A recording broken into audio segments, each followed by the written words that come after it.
UNLV in the Student Health and Wellness Center for the NVA Pro Volleyball Showcase. We've got semifinal number 1, and I'm here with Dalton Ammerman. Going to be calling the action here courtside for this, what should be a really good matchup. Let's say good morning to our co-announcer and broadcaster, Dalton Ammerman. Hey, good morning, guys. We're just here for the last day of the NVA Showcase. And I'll tell you what, the past 2 days have been absolutely amazing with some seriously high-level volleyball. Look to start off this day with some more of the same, real high-caliber volleyball with two solid teams, Academy United versus Rising Tide. We're going to go ahead and take a break here for the national anthem. We'll be right back with you. DC area, Rising Tide. At this point, we ask you to stand and remove your caps for the playing of our national anthem.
Thank you. Once again, welcome back, ladies and gentlemen, and volleyball fans alike. We're here again on the campus of UNLV in the Student Health and Wellness Recreation Center down the street from the MGM Grand for our NVA Pro Volleyball Showcase. Men's professional volleyball in the USA. Who would have thunk it? What an exciting time to be alive. Am I right, Rob? If you've been with us for the past 2 days, we have been having the times of our lives here out at UNLV campus at the Student Recreation and Wellness Center. That is right, Don. We've seen some incredible action. Let's read the lineups here for Academy United. They've got center Evan Berry. They've got Peter Edwards, Conrad Kaminsky, Spencer McLaughlin, AJ Nelly, and Thomas Amberg starting today. Volleyball Academy is based in Northern California. Coaching staff is Gary Resnick and Jeremy Wagner. Starting at opposite out of Stanford University. Starting lineups are being announced here, but we're going to be doing a graphic stuff. You'll be meeting our players as we go here. Got Spencer McLaughlin. You may recognize him. Former Stanford Cardinal, stands at 6'7". Also coming off is outside hitter from The Ohio State University. Lives in Walnut Creek, California, Peter Edwards. And then next up, another outside hitter from Springfield College in Rochester, New York, number 5, AJ Nelly. And at Leeboro, not the senior member of the team from what I've been told, but that's Ryan Stuntz. And setting for Academy United today would be Evan Berry, also Stanford alum. And the other middle, wearing number 12 from UCLA, Thomas Amberg. Also at middle blocker from Stanford University. Then finally we got the second middle, number 17, 6'9", also Stanford Cardinal. It's almost an all-Stanford Cardinal team there with Conrad Kaminsky, who is our player of the match, and head coach. That would be G-Money, Gary Resnick. And now for the Rising Tide at center, you've got from UC Santa Barbara, Vinny Devaney, or my cousin Vinny. Everyone's related to Vinny. From UC Santa Barbara. From UC Santa Barbara at Leeboro, that's Tyson Norton. Starting at outside hitter from Harvard University and living in La Jolla, California, number 11, Matt Jones. From UC Santa Barbara. Also from UC Santa Barbara, big opposite from Hanford, number 12, Colin Irons. And from Long Beach State in the middle from Saugus, California. Where's that lucky number 13? TG, Taylor Gregory. And the other middle blocker from the Ohio State University stands at 6'5" from Irvine, California, that most people know it. Mike Stewart wearing number 14. And we already mentioned his name in the broadcast, but he's the marquee player for UC Santa Barbara because he's just my cousin Vinny. Great play by our all-tournament team, 6'2" and under. He's been playing big, so we can actually notch him to the 6'2" plus all-tournament team. That's right. Vinny DeBaney, a.k.a. the King of Nectar, has absolutely been dishing the rock really well all tournament long. Looking forward to seeing a real highly competitive match again here at the NVA. Most definitely, Dalton. You know, we've had 2 full days of solid play. And if you're talking to the players in the court, there is no easy match. There have been some sweeps, but you've got to see the rallies that have been going on just to get those points. So, you know, they've been grinding away and just battling each point. And yeah, teams will go on runs, but the runs get stopped and the other team goes on a run. And is it inconsistent? Not really. Just teams are rising up to the challenge and challenging each other on the court. Yeah, it's been just an unreal amount of talent out here on the court for the past few days. And I tell you what, as hard as these guys are hitting the ball, it's amazing how many long rallies that we've had in every match. Oh, no kidding. No kidding at all. We got our first serve, and back to serve our favorite, my cousin Vinny DeVaney from UC Santa Barbara. Great serve. Pass by Edwards, high out to McLaughlin, off the block, and that's McLaughlin's first swing. He shrugs it off like, I could do this all the time. And, you know, Spencer McLaughlin is quite a player in college. You know, that the former Stanford Cardinal, one of the Flying Hawaiians. Or what they called it, Hawaii East is what they called Stanford at one point when he was playing with the Shoji brothers himself. That's right, the Hawaii 5-0 connection. Good serve by Peter Edwards. Hitting it outside. Colin Irons picked up by A.J. Nally. Barry with a set and abusing Isaac Newbold, which I don't believe was on the starting lineup card, but we'll get him all hooked up here. We got Isaac Newbold, 6'1" outside from Cal State Northridge, former national team member from Maui, Hawaii. Peter Edwards going back to serve, 6'3" outside from Walnut Creek, California. Jump serve into the net. Coaching staff speaks really highly of Peter Edwards, that he's an amazing jumper, but an even better passer. And because of how deep Ohio State has been in recent years, he's been the second, third option for the Buckeyes as Spencer McLaughlin takes a little rip. That's 2 kills, 2 attempts, hitting 1,000. Spencer McLaughlin, one of the favorite players for Stanford that year. I mean, Brad Lawson also on that team as well. So that was one of the back-to-back, or as a national championship team. Devaney outside to Jones, and we're down 1 volunteer now. Thanks to that ball hit long. We'll get it started early today. We'll call for reinforcements. Yeah, ball is hitting long. Volunteer safe? No. Don't need to call the parents. 4 serving 1. Academy United up here in set number 1. Hand pass by Norton. Back set to Irons.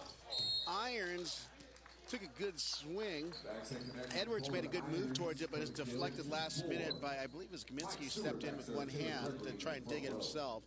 So it's 2 serving to 4 and going back to serve 4 Rising Tide. 6'5" middle from the Ohio State, Mike Stewart. McLaughlin with a good pass, and Thomas Amberg. Stop and pop in the middle. That's right. Academy United has been. Back swing. Here we go. As we watch this replay, Academy United does a good job of keeping that passing system, and Amberg has been solid all tournament, putting another ball away. But strong thing about this Academy United team is they're just so consistent offensively, and just been a force to reckon with this entire tournament. A lot of people have had a hard time trying to stop them. Taylor Gregory with a kill, getting the point for Rising Tide, and that was Colin Irons serving. Big blast the outside by Nally, but easily picked up by Norton. Irons reaching for the sky. Just like Woody in Toy Story. Reach for the sky. 4 serving 5. Talk about a classic. Oh, yeah. and Wedding Crashers. Just kidding. Two totally different genres. Evan Berry with a high set to the outside, and Nally. Oh my goodness. They called on my cousin Vinny at the outside. Big block with a he and your fellow BT, or your fellow 49er, as most people know. Taylor Gregory. 13, yeah. But AJ Nally having a pretty big standout tournament so far. See how long it takes him to get going this week. High set that AJ Nally dug by Norton. It's bouncing around the pinball machine. Irons high swing off top, dug by Edwards. Over on 2 is Amberg, who sneaks it inside the right hand of TG13. That's Taylor Gregory, and that is 6-5 for Academy United.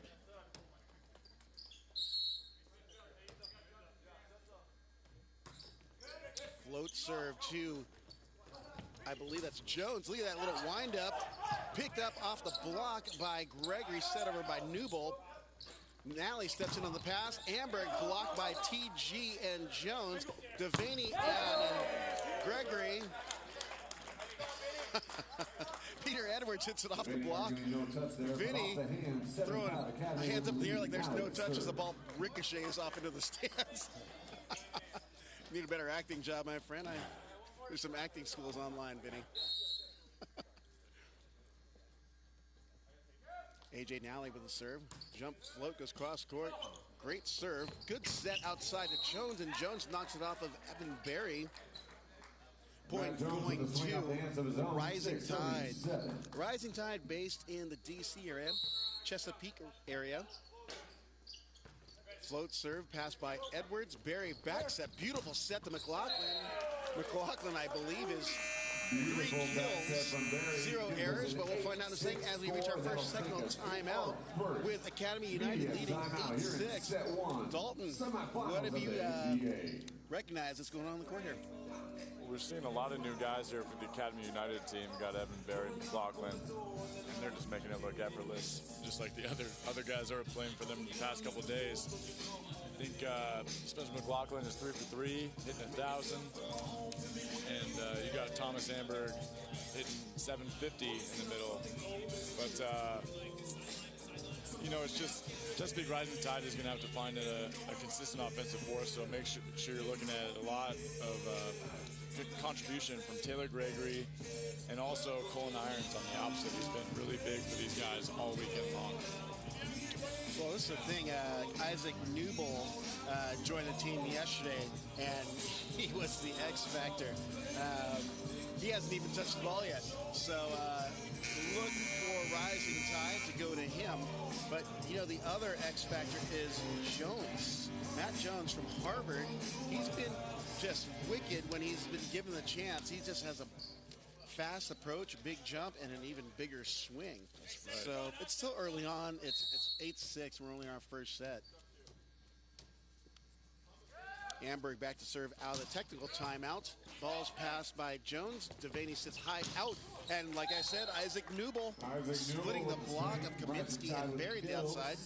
Newbold, Cal State Northridge standout, and also former USA national team player. Also played professionally in Germany. Ryan Stuntz checks in for the Libero. And just for correction, he is not the senior member of Academy United. That would be Kurt Topple by a month.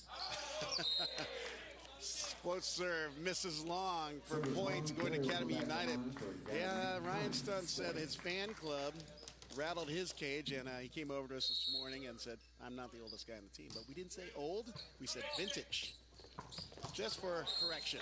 Vintage and seasoned, I believe. Seasoned is another one. Everything tastes good with salt, and salt is a seasoning. So Ryan Stuntz is the salt of the team, along with Kurt Topple. Float serve, pass by Stuntz. Barry sets the middle to Kaminsky, and he fires away, drops it down, and it's 10-8 Academy United. Yeah, I look to see a lot of offense from Kaminsky as well. He received the player of the match last night. That's in right. Academy's second match of the day yesterday. So I assume that they're going to be using him quite a bit today as well. At one point, he was 7 kills, 0 errors on 7 attempts yesterday. Isaac Newbold going Richter at the right side. From Devaney and Newell crushing that ball down the line. He'll serve. I'm pretty sure he rattled the San Andreas fault after that blast. 9 serving to 10.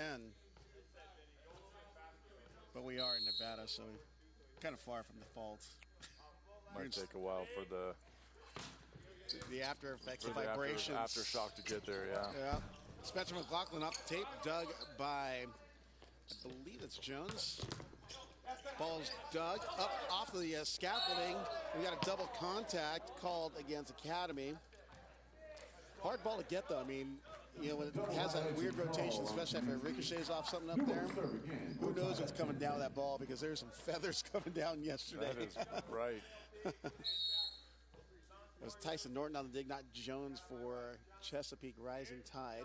Isaac Ubel serving. Great serve. He just kind of confused Nally on the pass. Nally swings high up the block. Look at that. Springfield College Springs. Nally able to find hands and score 11. A.J. Nally, just a great all-around player. I mean, he does it all. He's Mr. Consistency. That's right. He's got great ball control. Also been great from the service line as well this weekend. Right. Ace. Ace serve for Kaminsky. 12-10. Sorry about that, Erdone. Please finish the thought. Oh, no worries. I was just saying how Rising Tide was able to get a pretty solid, well-formed 3-man block up there, but A.J. Nally, being smart, just hits it high off the hands and was able to get the tool for the point. Jones gets the pass, and Jones gets the rip. That's representing Harvard University there, Matt Jones. Mike Stewart back serve for Rising Tide. Matt Jones stands at 6'3", but he has got a wicked arm swing and just a great jump. Played professionally in Luxembourg for a year. Spencer McLaughlin blocked by TG13 and Jones. Backs it to Irons. Irons off the block. Edwards making the move, but unable to get to it. Olin Irons with the kill for Rising Tide. We're tied up, 12 apiece. Look at this ball right here by Irons. Right back. The Santa Barbara glory days relived. Yeah, that Irons and Devaney with Jeff Menzel. Awesome team back in 2011. Right. But they love just being able to reestablish the Gaucho connection. Yeah. Four hands in front of him, but it just doesn't matter for Hamburg. What is a Gaucho, Colton? 15-12. It's a great question. I will tell you right now. Please do. It's an Argentinian cowboy. Boom. You heard it from the man himself, Rob on the mic. Full of useless information. TG13 shoots one down on the shoot set from Devaney, and it's tied at 13s. Going back to serve is Cullen Irons. Irons has 2 kills, hitting 400 right now. And stepping in front of the ball that could have probably passed by A.J. Nally was Thomas Hamburg. He's rotating back to take his middle approach, and I'll let Dalton handle it from there. Yeah, I mean, sometimes middles like to step out of their comfort zones and try and pass the ball, but usually the serve receiver will let them know pretty quickly that they just need to stick to their job and hit and block the ball. Even Superman has kryptonite. I mean, that's right. That's right. Ball falls on the Rising Tide side on another miscommunication. Time to score 14 apiece for Academy. Apparently the cellular signal is poor on both sides of the court. The communication's been really bad. Just these last 2 plays. Jones with a hand pass. Devaney, look at that. El Magico, the magic. Rare dump Nice from dump from Devaney. He likes to run the offense, but he definitely changes it up with that dump. Look at the highlight reel for Vinny Devaney. I'm sure he wants to say hello to his family. We know they're listening in. And yes, he's one of the staff favorites here. My cousin Vinny. Big swing by Edwards with a net violation called on Rising Tide. But net violation gives a point to Academy. Not quite sure who got something stuck in the net, but nonetheless, it's a point for Academy United.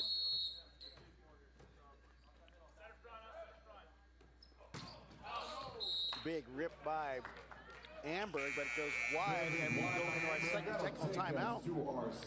And to be quite honest with you, Academy United has been pretty impenetrable, and Rising Tide is making them work. That's right. I mean, both teams have been siding out at a very high efficiency rate. We haven't seen too much defense yet, and it is pretty early. It's the first match of the day. I think guys are still trying to get loose and warm. But expect to see a lot more digs, maybe a little bit longer rallies coming up here pretty soon. But so far, it's been a pretty offensive match. We're looking at the Academy United timeout. Got Peter Edwards there, Evan Berry, the setter. This team also has a few beach guys on it. You see one of the bearded bros back there, Riley McKibben, and Taylor Crabb, who've just had a phenomenal tournament here. They're taking a little breather today, but I mean, they've been playing a lot. They've been playing well. That's right. If they can pull this match off, I'm assuming we will be seeing them later on in the finals today. We're out of our second technical timeout with a Rising Tide up 16-15. Taylor Gregory going back to serve. I believe he just graduated from Long Beach State last year. Is that correct there, Dalton? I'm sorry, Rob? Taylor Gregory graduated from Long Beach State just last year. That's correct. The Final Four team had a great run last year, but came across a very, very hot BYU team that turned it on right at the NCAAs. Yeah, it's quite the unfortunate loss for the Beach, but I believe Taylor Gregory received All-American honors and was also one of the leading blockers in the nation. Speaking of leading blockers, that's Vinny Devaney. You know who's going to try and get some of that is Mike Stewart, but that's all my cousin Vinny. That's right, already recording his second block in the match here in the first set. Look at that, his stat line populated into the block column. We love that when Devaney gets on the stat line. So let's look at some stats here. We got to fix some equipment on the court there. Devaney's got himself 3 points there, and 2 of them are from blocks. And his 1 dump for kill. That's offensive efficiency and defensive efficiency at the same time. Bick by McNally. And he reels it in because it goes off the tape and falls on the Rising Tide side. 16 looking at 17. Evan Berry steps back to serve for Academy United. Pass by Newble, backs at the irons. And it's knocked down. I thought it was outside the antenna because Ryan Stokes let it go. Maybe trying to sell the call a little bit there because he wasn't in the right position to dig that ball. But the spike looked pretty good to me. It looked really good, but the acting job sold me. I bought in 18-16 for Rising Tide. Berry back sets to Edwards, and Newble clamping down at the outside. And Coach Gary Resnick gets up off the bench, and yes, he does take a timeout. I don't think I've seen Academy United down by more than a point, and they are down by 3 right now. No kidding. Newble able to make a move outside in his body and shut down that line. Just a great move blowing over the net. Looking at the Rising Tide huddle up at courtside. That's Coach Daniel Davidson hanging out with his team. He's sucking at Jones Stewart and Libero. Actually, don't even have his name on the roster here, but he's wearing the jersey number 10. It's a TVA. It's their secret weapon. To be announced. Yeah. Breaking them out for the last day here at the NVA Showcase. Just saw BJ Bulldog in attendance here. That Iceman team unfortunately got knocked out yesterday in a pretty big upset by the Arizona Sizzle. Yeah, the Iceman going undefeated in pool play and looking really strong.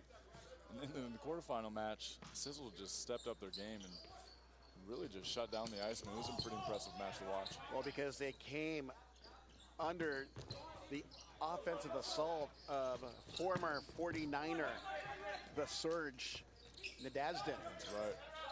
Ball's picked up by Berry, set by Stunts, back row attack by Nally. Going from deep corners, irons. Berry sets it back to Edwards. Edwards rolls it, dug by, I believe that is Jones, or Norton. Poked by the block by Edwards. Berry goes high out to Newble. Newble block picked up by Norton. Ball goes over the net. Berry sets big. tipped by Nally. Devaney to his big to Jones. Stunts, grabs it, and unfortunately, Benjamin McLaughlin unable to fish it out of net. Just like that, after the timeout, we're starting to see a lot more defense coming from both sides on the court. Guys are starting to get a lot more warm, a little more competitive. Yeah. It's going to be a fun match to watch. It's kind of like when the coffee kicks in while we're sitting here. Right. Devaney serves near the left sideline. Float serve misses long. This is the thing, in all seriousness, Vinny Devaney has been probably one of the most consistent players this entire tournament of all the teams. Yeah, without a doubt. I mean, he's been doing a really good job at spreading out the offense and just leading his team. He's just very well-mannered and has a demeanor that leads his team and just shows them how to compete. And look at that. Devaney with the one-hand mitt going to Mike Stewart. Mike Stewart finding the court 21-17. I'm pretty sure Vinny Devaney could take a hand modeling contract if he wanted to because he has such smooth hands like that. 21 serving 17. Yeah, we're having a little fun here. It's okay. It's volleyball. We're a little loose. Good pass. Actually, bad pass by Stunts off the net, but setter Barry goes to McLaughlin. And you have the Stewart Jones, sounds like an investment firm combo out there. 22-17. 22-17. Wow. That's right. The serve from Newell able to get Academy United out of system, enabling Jones and Stewart to form a solid two-man block, shutting down McLaughlin on the right side. Newell serves in, and that just reminds us there tats of wings on Newell's arms. Look at that. 18-22. You think they make him jump higher? You know what, though? I think he's got the movie role as Falcon in the Avengers. But yes, I would think they would. Jump serve misses long. Kaminsky. Uh-oh, what do we got here? R1 Ron Stahl is calling team captain Evan Barry over to his side. Looks like a scolding of some kind, though. Mike Stewart back. We got some chatter coming from the Academy United bench. Don't know if we can repeat that. Nonetheless, it's 23 serving to 18 with Stewart back to serve.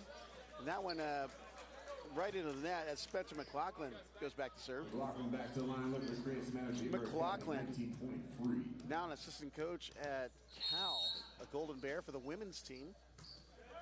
Was an assistant for UCLA men's last year. Ball's dug by Edwards, high ball by Barry. Knocking it by the block is Nally. And Newell just tries to get it off the scalping up the top. It just bounced funky, but he still took a swing at it, and it went the wrong direction. A really solid block by Amberg and A.J. Nally right there, slowing down the attack of Colin Irons. And Edwards able to pursue the ball and give Academy a chance to score that point. McLaughlin with the jump float. Newell with a pass, shoots set to TG13. Good knock in the middle by our boy from Long Beach State. Absolute feast from Gregory Irons, back serve 24-21. I heard the host call him Gregory Irons. Did you say Gregory Irons? Gregory Irons. Oh, Gregory Irons. I think they morphed. It's no longer two players but one. The super team of Gregory Irons getting up and hitting with heat and vision. We've got set point serving at 20, and Academy United wisely takes a timeout. Try and ice the server. Why don't you give us some stats there, Dalton? Well, it looks like offensively we got Amberg and A.J. Nally leading the team in kills. Amberg with 4 kills and A.J. with 5. Then on the other side, Chesapeake Rising Tide. It's pretty well-balanced offense right now. We got Jones, Irons, and TG13 with 3 kills. And you got Newell and Stewart with 2. It's pretty impressive to see Rising Tide take pretty impressive to see Rising Tide take the early lead here. I mean, I would if I would have put some money on it, I think I definitely would have lost as much as I did last night at the tables, Rob. Irons the float serve is a tough one. Stunts with a hand pass. Barry sets 2. The money man, Thomas Amberg. And it's a 1. It's 21 serving to set point number 2 with A.J. Nally back to serve for Academy United. Great help by Matt Jones there in the middle, but just couldn't climb the ladder to get to the touch on Thomas Ambert's swing. And TG13 seals the deal for set number 1 as Rising Tide takes it 25-21 and leads 1-0 in our best of 5 NVA Pro Volleyball Showcase semifinal match number 1. Some thoughts on our first after one set of play, Dalton? Just a really well-balanced offense coming from the Rising Tide, making the defense work a little bit for Academy United. But we are having some good swings from the consistent AJ Now.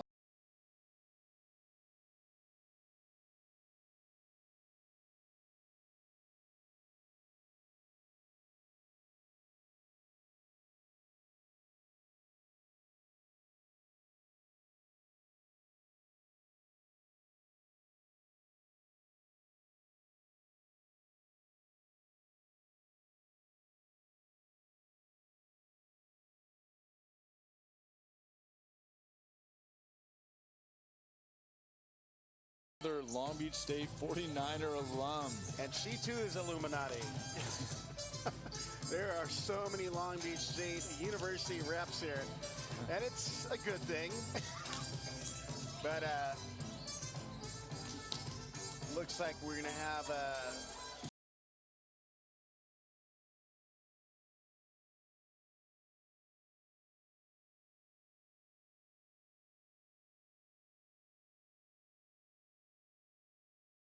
So here's what's coming up in the NBA season. Everyone's been asking, what's going to come next? Well, we got our first West Coast region tournament going on January 27th and 28th, hosted by Academy United.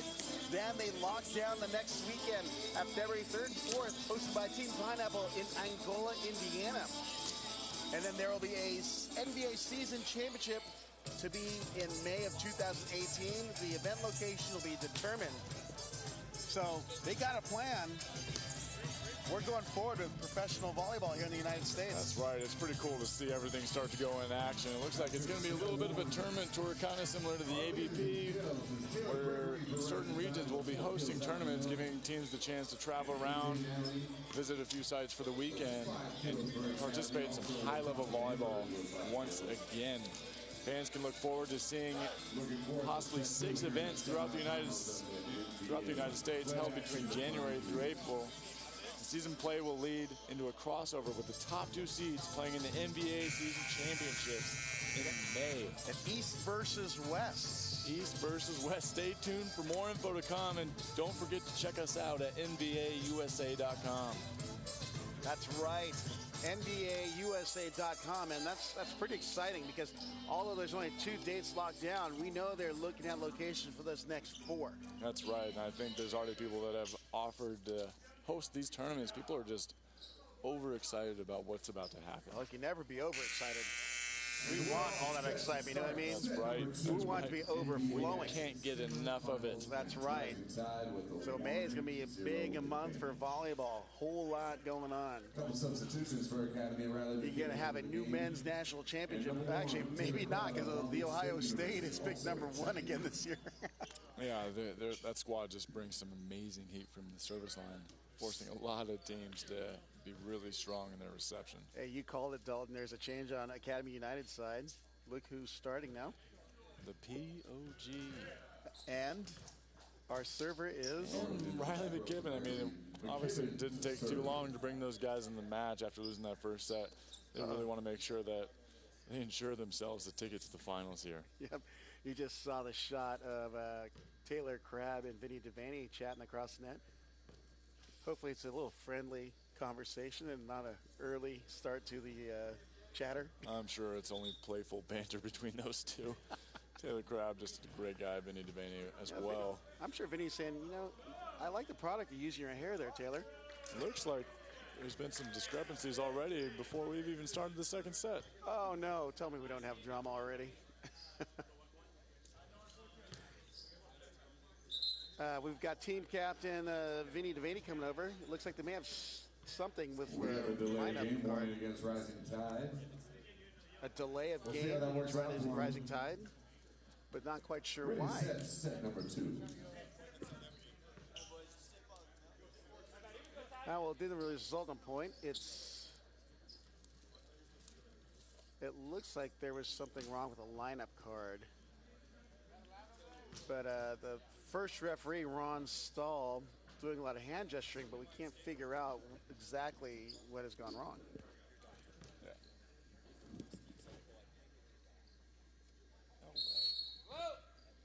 We've got Riley McKibben serving.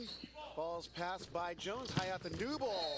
Is that in Denver? That's the flying Hawaiian, you know, with those wings tatted on his shoulders.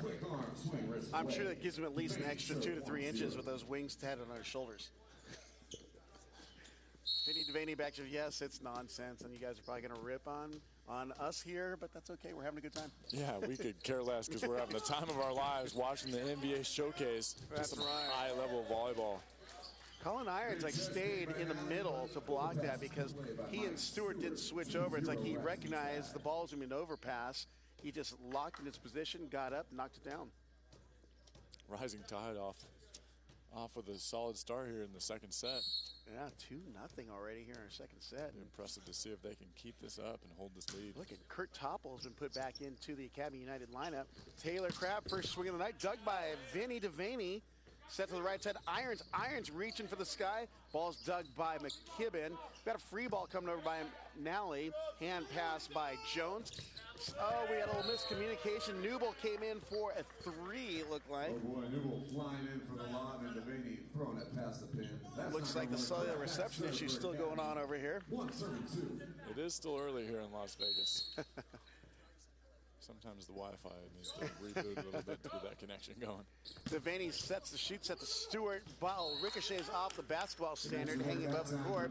Stunts made a great attempt, but couldn't get underneath it. And the undersized middles of this tournament have really been making a statement. I mean, Mike Stewart, Bryce Ewald, Ian Castellana, showing them that you don't need to be super big to be able to be efficient in the middle. You just need to be up early and on time and have a really fast and loose arm.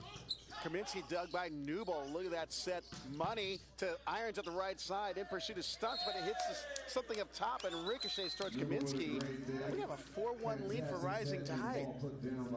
And it looks like it's been effortless. Yeah, Academy United looking like they're dragging a little bit this morning. Should be interesting to see how long it takes them to get the fire going. Newell going back to serve. 6-1 outside hitter from Maui, Hawaii. The former Matador. Conrad Kaminsky with a wind-up in the swing. Doing his thing. Alliteration. We're back into it again today. You set the tone yesterday, Dalton. We're going to keep it going today. That's right. I got to keep you on your toes out there. Conrad Kaminsky back to serve. 2 looking at 4. Kaminsky for Academy United has 2 kills. Look at that big swing by Jones at the outside. Contained, but not a runnable play. And the free ball goes in the net. And Kurt Toppel knows he had an opportunity just to get it over the net. Go ahead, Salt. Great pursuit there by Riley McKibben, getting that ball off the scaffolding. It's unfortunate that Kurt Toppel wasn't able to get that ball back over the net. Wow, we got some chatter coming from the Rising Tide bench. You know, so Stanford guys should be smarter than that. Oh, playful banter out here on the court. We really need to up the quality of the game by miking each of the benches. Toppel back to serve, down 5-3 to the Rising Tide of the Chesapeake and Washington, D.C. area. Kurt Toppel serving for Academy. Toppel stands at 6'9", opposite hitter from Stanford. Plays on the beach tour. Devaney, oh, great set to Irons at the right side. Dug by Toppel right back. I thought for sure Devaney was going front on that, and he threw it back to Irons with deception. That's what's so good about Vince Devaney is you think he's going one way, and then he flicks it back other really fast. You know, in some place they call that bipolar. McKibben with a great set. Oh, and Thomas Amberg drills it right at Coach Daniel Davidson. Davidson didn't even react. He's like, I've been hit plenty of times before. Academy United looking for a touch there. Yeah. Ron Stahl gives them the Matumbo finger saying, no, no, no. Matumbo finger. That's right. 7 serving to 3. Academy United looking like they're having difficulty getting going here. Nally with a pass to McKibben. And look at that block by TG13. 8-3. And Academy United not having an answer for this rising tide. You know, I wouldn't count out Academy too soon. Rising Tide is playing some really solid quality volleyball, but I mean, with guys like Riley McKibben and Taylor Crabb on the offense, and also Kurt Topple has been having an amazing tournament. Yeah. I mean, it's only gonna matter of time before these guys really get the ball rolling over there. So I'd assume they start playing pretty well coming out of this timeout. Yeah, you know, this is a thing. We've learned not to count on very quick matches here because teams have come back down 0-2 to win. We've had 3 5-setters here, and the 4-setters have been, every single match has been extremely competitive. We've seen a bunch of deuce sets, and although some of the scores maybe like 25-21, 25-19, there have been some serious battles out there. That's right, and if you missed the final match last night, it was Team Pineapple versus Team Blizzard, who everyone thought was going to be the finals match. And it was an absolute battle. I mean, we've been seeing some serious volleyball this weekend, but that was definitely the match of the weekend so far. I mean, just so much fun for us to watch and talk about, just with so many former Olympians and national team members out on the court, on both sides of the court. Marcus Nielsen was just the hitman from the service line last night. Well, actually, he was a hitman from everywhere last night. That's right. The Swedish Beast was nearly unstoppable, but at the end of that 4th set was not able to convert some big-time points. Yep. We have something going on over here on the Academy United side because there is a little delay. I think there may have been an injury to one of the Academy United players, but our vantage point is blocked. But I did see on the camera view, Kurt Topple, I think, may have a bloody nose. So they're taking a timeout, maybe because of the dry, cold air out here in Vegas. And he's electing to play with tissue stuffed up his nostril, just like a prize boxer. That's right. I mean, the dry air out here, everyone's been talking about how everyone's lips are chapped and just a little bit more difficult to breathe out here, but maybe that's just the Vegas inside of everyone. Oh, look at that. Back quick by Thomas Amberg. TG13, nowhere to be found.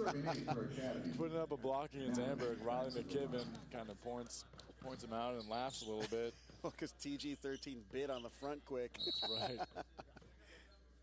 We got a front row of Crabb, McKibben, and Amberg. Jump serve pass by Newble, up and over. Oh, I thought Crabb's hit. Look at that, Riley McKibben.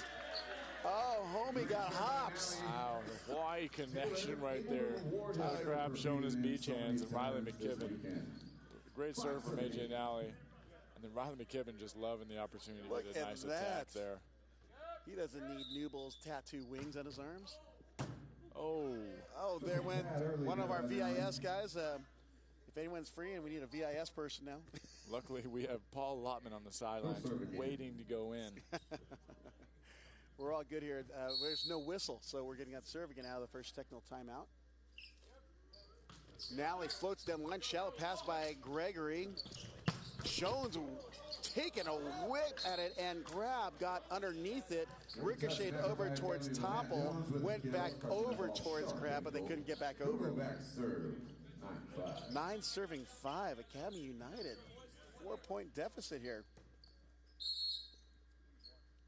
Jones going back to serve. You don't see too many ballers from Harvard University continue their careers, but they sure as I can. They've had some great players come from that EIVA school. I'd say EVA, but people get angry because I say it incorrectly for some reason. But that was the Eastern Intercollegiate Volleyball Association. Is there a proper way to pronounce EVA? I don't know if you're supposed to say EVA. I think it's just like EIVA, and it's a NEVA. Tomato, that's another tomato, one. Tomato, Rob. Exactly. Tomato.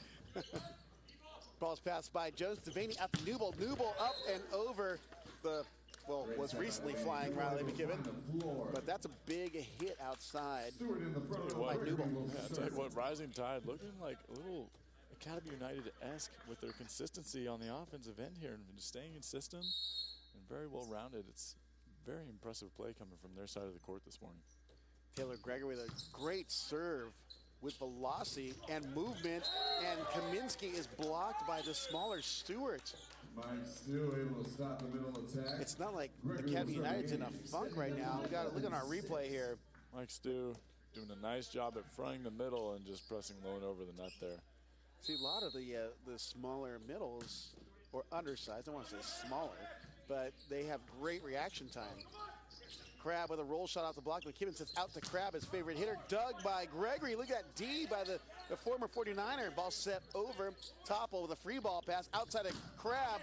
High off the outside block, and got a feeling Taylor Crab is beginning to heat up a little bit here. That's right. You can tell they're starting to get a little more flow in their offense, and expect to see a few more balls over to Taylor Crab.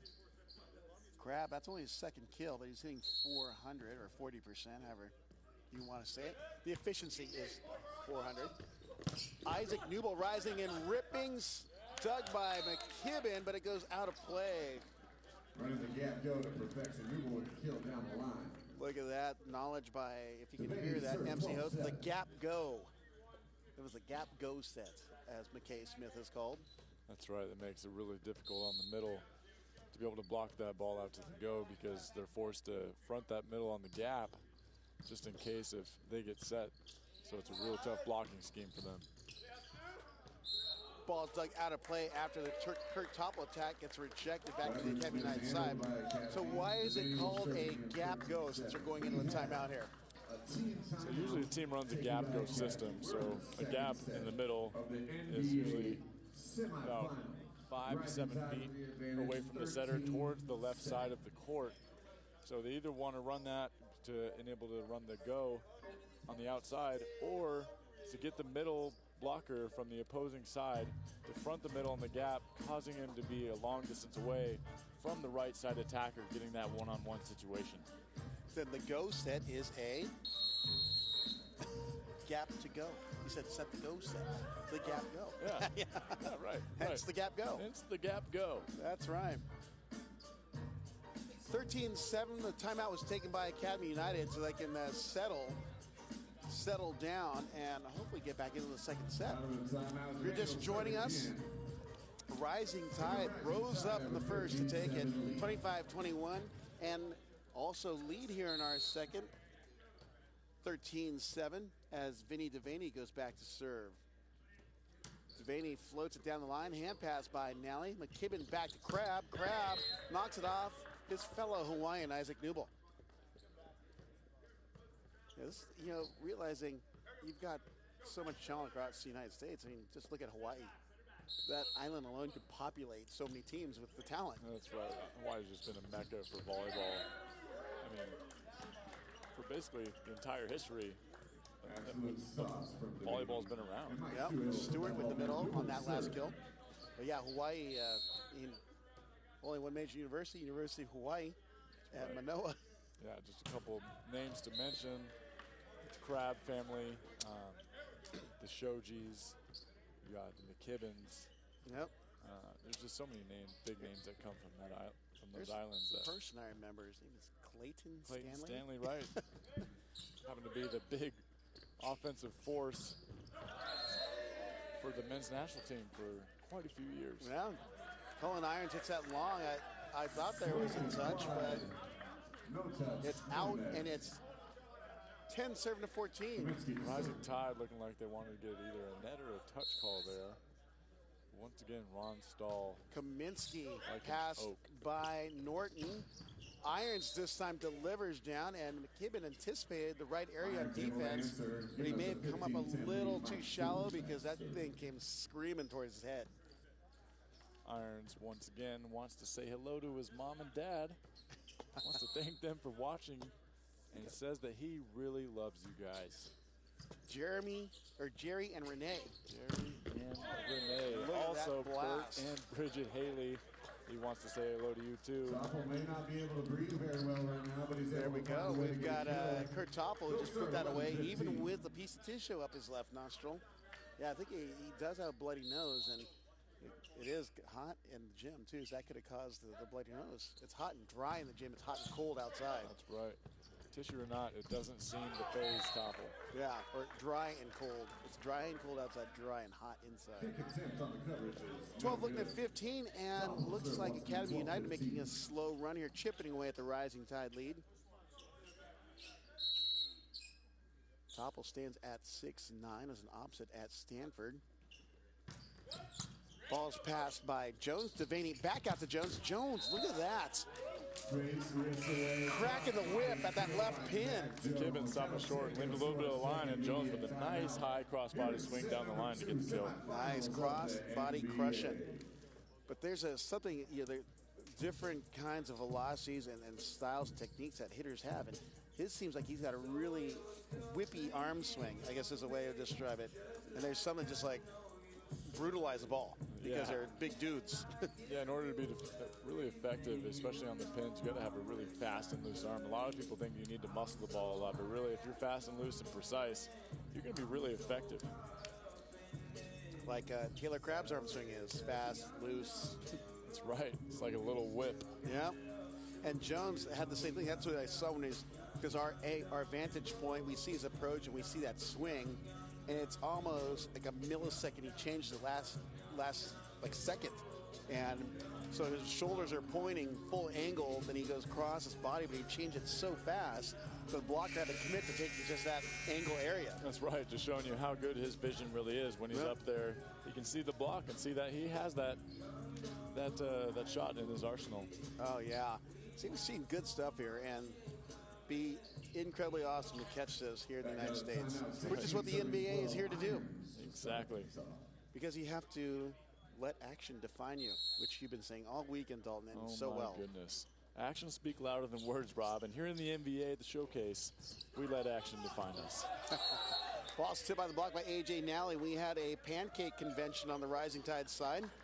Unfortunately, no one got served because they all missed getting their hand underneath that ball.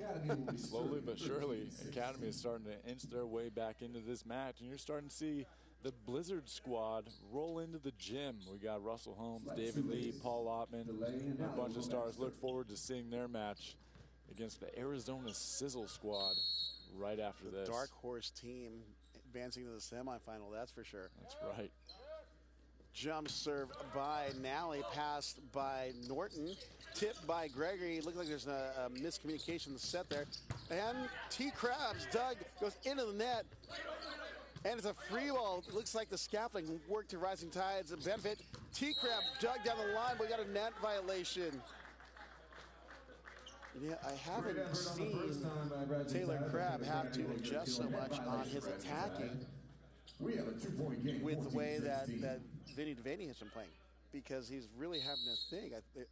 What is Devaney doing to make him seem more hesitant at there? Well, he's just getting his hands low and across the net. I mean, a lot of guys trying to reach up really high, thinking that they're taking away a lot of room, but really that just gives Taylor more shots to use. Oh, we got a timeout taken by Coach Daniel Davidson of Rising Tide as Academy United is pulled and won at 15-16. Actually, yes, 15-16 is a technical. As a 15-16, we had the technical timeout already. That's right. That's right. Yeah. But yeah, so Taylor Crabb, though, he's having to think more about the blocks. I feel like Devaney has been a smarter blocker. You know, he's not one of the bigger blockers, but he's getting up there.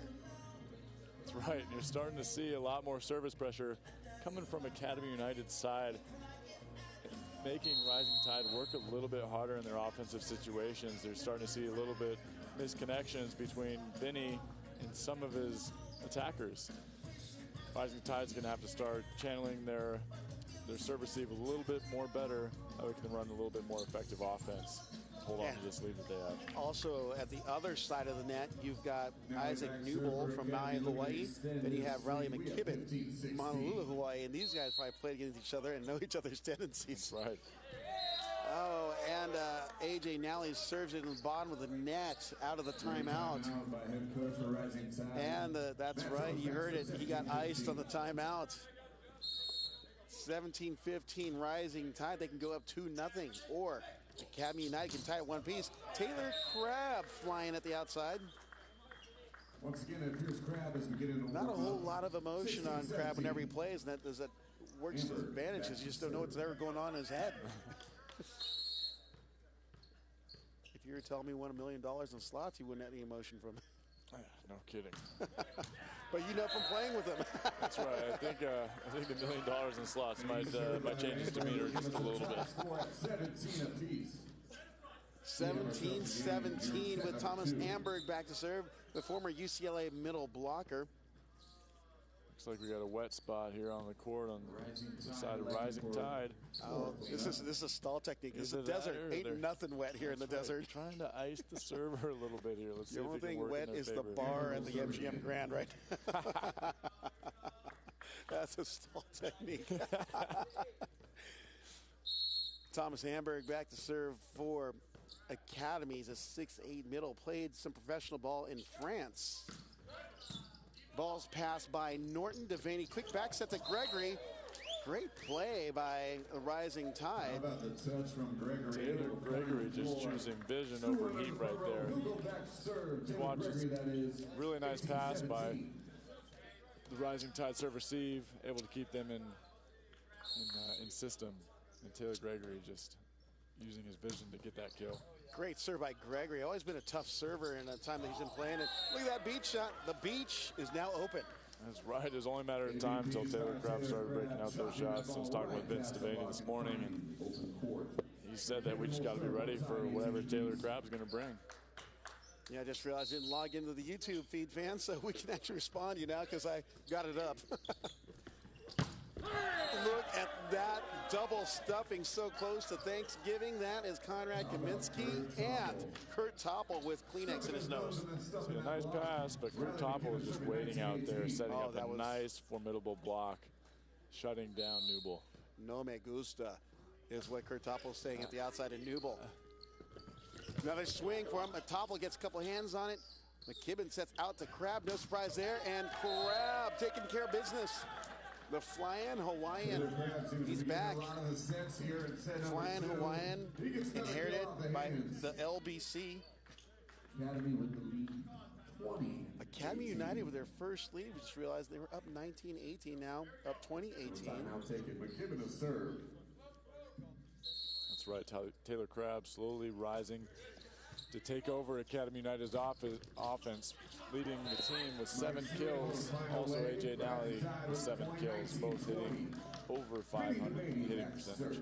I was going to say that Academy United's basically powered through people, but Rising Tide, the way they're getting at him is just precision right now. That's right.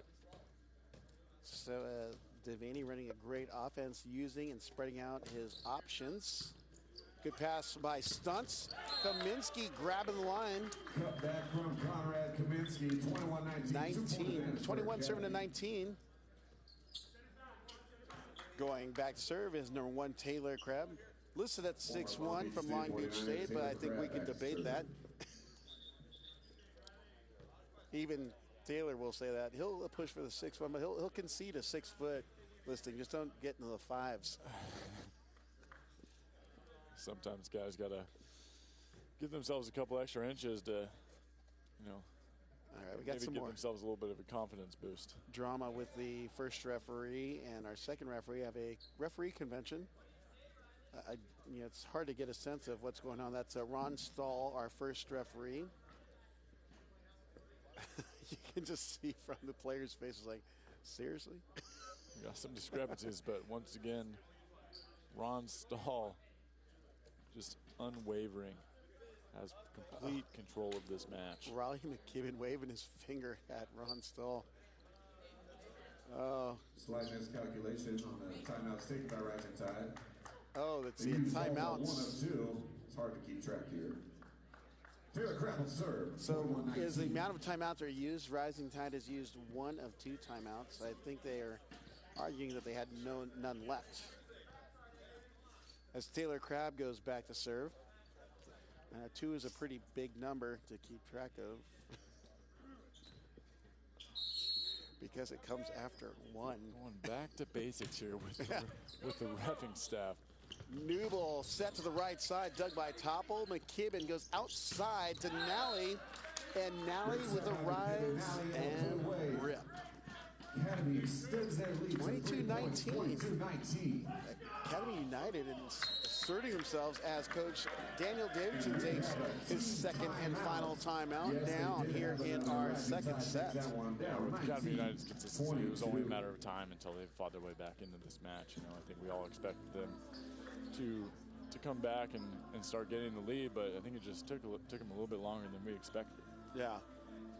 Well, also helps have Taylor Crabb heating up at the outside, and you know, Kurt Topple to really start getting into the groove, because they made 3 pretty major changes to their lineup. They came out with Spencer McLaughlin, Peter Edwards, and Evan Berry's setting, and they've inserted Riley McKibben for Evan Berry, Kurt Topple for Spencer McLaughlin, and Taylor Crabb for Peter Edwards. That's right. You're seeing some pretty consistent offensive force from the Academy United's middle duo.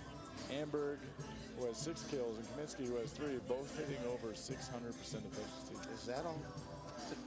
And it's not to take away from those other players. I just wanted to add on to that, because, I mean, every point matters. That's right. And That's right. they're down 0-1. You got to make the adjustments.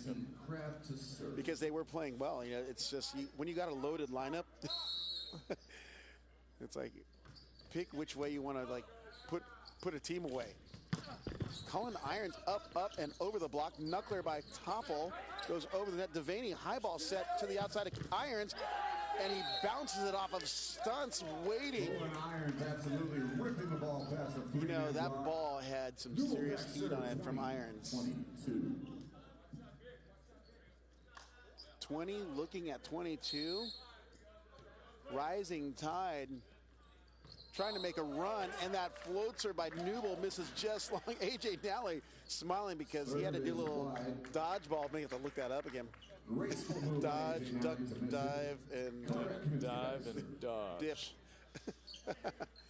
Yeah, he had to do a little shimmy to get out of the way of that ball, but it was just a little bit wide. That's right, Rob. If you can dodge a wrench, you can dodge a ball. Back-to-back service errors here late 21. Another one of the top 5 great movies of all time. Right, it is an instant classic. 21 serving to 23, going back to serve is Mike Stewart. McKibben sets a big to Crabb, and he unleashes. And we have a set point for Academy United, serving to 21. Topple back to serve. Taylor Crabb is Mr. Dependable, that's for sure. Topple with a jumper, passed by Norton, back set to Irons. Irons blocked by Amberg and Nally, and we are tied at 1 set apiece here in our best of 5 semifinal matchup, the NVA Pro Volleyball Showcase. Dalton, what are the big things you saw that turned the tide, so to speak? We see Rising Tide's ball control starting to slow down and break down a little bit here. Maybe expect to see Bryce Ewell, standout Long Beach State 49er, come in and make a difference for this Rising Tide team. But I mean, it was only a matter of time before Academy United started getting the ball rolling. You got Riley McKibben, Kurt Topple, and Taylor Crabb coming in, making a huge difference, bringing some life back into this team and enabling them to win that second set. Got a few fans in attendance, but we are loving having our online presence. You know what? I got so into the match after I logged in, I forgot to look at the comments, but I see Karen, Blake, and we got our graphic here. The NBA season is coming up in 2018, and no one's more excited than myself and Dalton Ammerman here. They're going to be kicking it off on the West Coast, West Side, January 27th and 28th over at Academy United. That's in Northern California. And on the eastern side, February 3rd and 4th, that's going to be at Club Pineapple. That would be on February 3rd and 4th. That's in Angola, Indiana. That's right. Overall, there will be 6 events throughout the United States held through January through April. And the season play will lead into a crossover with the top 2 seeds playing in the NBA season championships in May. Stay tuned for more info to come, and check us out at www.nbausa.com. We're going to take a little breather here in a moment, so You'll get the ambient sounds of the court, but we'll be right back in about 10 seconds. Hold on.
We got Newbold with 5 kills, hitting 500% efficiency.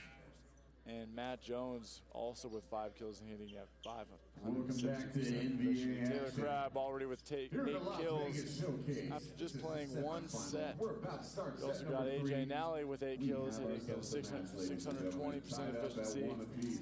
Amberg with 6 kills, hitting at an amazing 670% efficiency. Look to see Rising Tide step up their game a little bit here and try and get back into this match and win this 3rd set.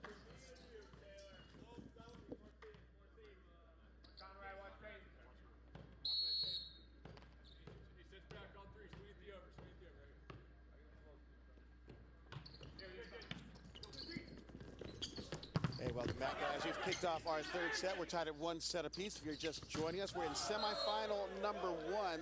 Rising Tide rose up, took the first set 25-21. Academy United rebounded and took the 2nd set, same score, 25-21. And we've switched sides, and right away, Academy United up 1-0 with Taylor Crabb back to serve. Blair Lambert apparently thinks Taylor is number 1. We've got a Long Beach State fan, apparently. And I know that Blake is from the same area, or Blair. Yep, Saugus represents. 1-1. Isaac Newbold going back to serve, tied 1-1 here in our semifinal match number 1.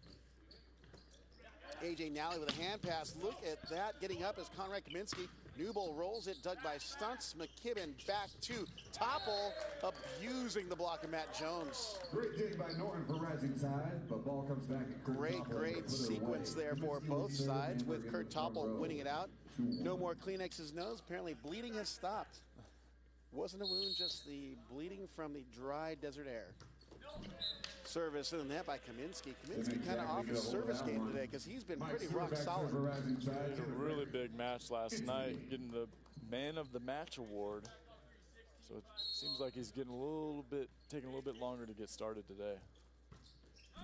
Float serve in, and that got some unforced errors to kick off our 3rd set. His best impression of Kaminsky's serve. Kurt Topple going back. Wow, no mercy by the MC host. Call it the way you see it. Well, that's why I like McKay Smith. We're pretty sure his Facebook followership's gone up tenfold since he's gone on the mic. Float serve, Mrs. Long. Also, make sure you follow us on Instagram, Facebook, and Twitter, and make sure to use the hashtag NVAUSA and hashtag LetAction to find you. Dalton's favorite hashtag. Yeah, check out their Instagram stories they're putting on. McKibben sets the middle to Amberg, and it ricochets off of TG13 and out of play. But there was definitely some power onto that quick attack. You can hear it off the contact from both Amberg and then the deflection off the block. That's right. Amberg continues to be a big force for Academy United, recording his 7th kill.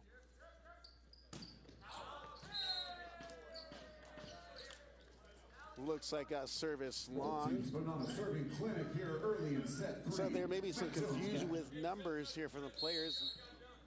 For Riley McKibben, he is wearing number 9, and Taylor Crabb is wearing number 1. In case you're wondering, I think that's one of the comments I saw on the feed. The 808 connection proves true once again. Taylor Crabb with a put away, getting the point for Academy United as Thomas Amber goes back to serve, and referred to as the 808 connection if you hear in the background. That's the Hawaiian calling code, or area code, as Amber goes to serves in the net, and we've got some serving difficulties on both sides. Looks like the 2 full days of play may be showing up here in our first semifinal. Taylor Gregory on the jump float. That's a wonderful serve. Pass by Nally outside of Crab. He doesn't get blocked too often, and who claims it? None other than my cousin Vinny. That's right. I think Mike Stewart ended up making a late move out there, but was able to still get over and help Vinny get that block.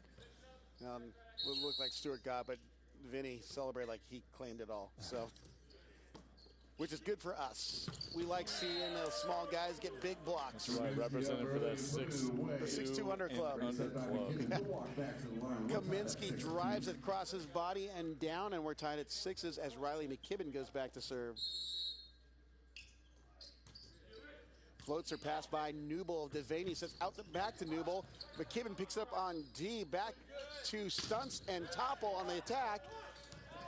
And they're scrapping, digging, and gnarling, trying to get her back up, but it falls on the Academy United side. In case you're wondering, Academy United is wearing the white jerseys with the red numbers, and Rising Tide wearing the royal blue with white numbers.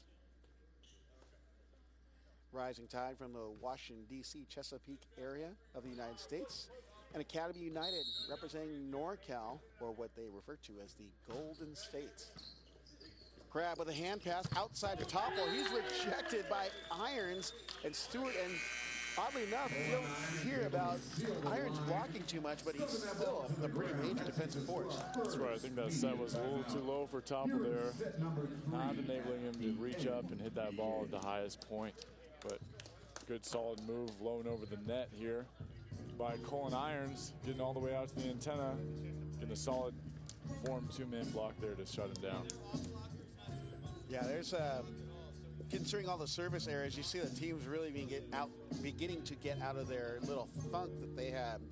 So expect to see some high-paced action from here on out, because so far we've got the makings of yet another rubber match, being that Rising Tide's taking the first, and now Academy United's taking the second, and we're just trying to see who's going to claw their way through this third. That's right. I mean, the whole weekend we've had a bunch of battles, 5-set matches, also 4-set matches. I mean, when the talent level is so high here, you expect to see it go the extra innings. Yeah. Almost every match that's been played this week. Yeah. Well, especially last night at the finale of the Blizzard and Pineapple, that Blizzard would be up by like 5, then Marcus Nielsen would hit the service line, and they'd be up by, Pineapple would end up being up like 6. The baby will serve 8-6. I mean, the serving, you've got to see the serve that comes off of Marcus Nielsen's shoulder, and it doesn't do it justice on the video. Yeah, last night he was just bombing away from the end line and just tattooing guys, making Kurt Francis struggle a little bit, usually who is one of the more consistent liberos of the tournament. Taylor Crab, without any effort, just slaps it down at the right side. Crab back to serve, 7 looking at 8.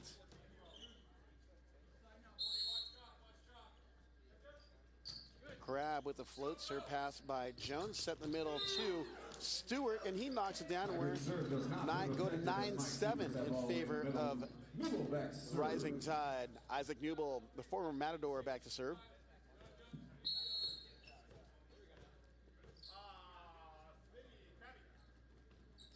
Newble with a tough serve pass by Crab. McKibben sets out to Nally, and he hits it off the outside block of Irons. Nice swing by A.J. Nally from Springfield College. Nally stands at 6'5" and played some pro ball over in Poland, Germany, and France, as well as the Netherlands. Ball's passed by Norton, and big double trouble. Kurt Topple, 6'9". Thomas Amberg, 6'9". Ain't nothing getting by that.